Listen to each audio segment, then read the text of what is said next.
नमस्कार श्रोताओं। आरएसवीआई पेश करता है grammar capsule of the day.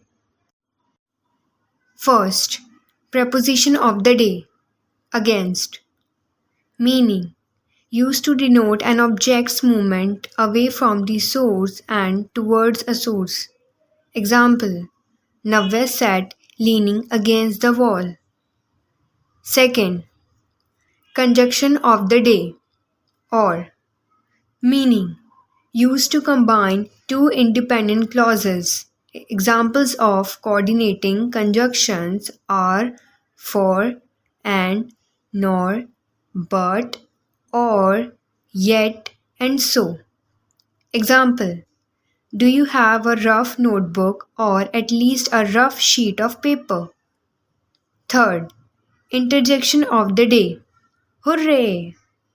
Meaning, to express joy. Example, hooray, we won the match. Fourth, adverb of the day. However. Meaning, adverbs can be placed at any part of the sentence.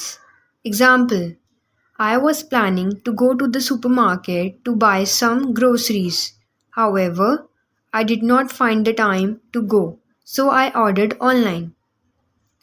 Fifth, model of the day. Might.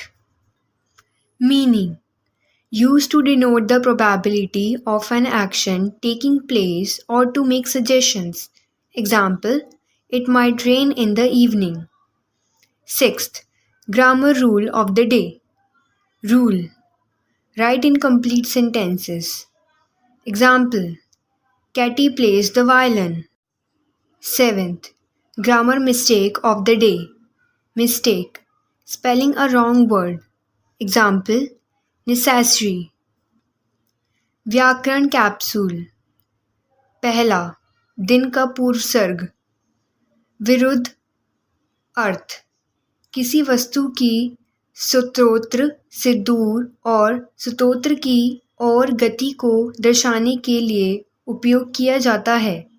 उदाहरण, नव्या दीवार के सहारे बैठ गई। दूसरा, दिन का संयोग या अर्थ, दो स्वतंत्र उपवाक्यों को जोड़ने के लिए प्रयोग किया जाता है। समन्वय समुच्चयबोधक संयोजनों के हैं और न, परंतु, या, फिर भी, और इसलिए। उदाहरण, क्या आपके पास एक रफ नोटबुक या कम से कम कागज़ की एक रफ शीट है? तीसरा, दिन का प्रक्षेप। हुर्रे, अर्थ, खुशी व्यक्त करना। उदाहरण, हुर्रे, हम मैच जीते।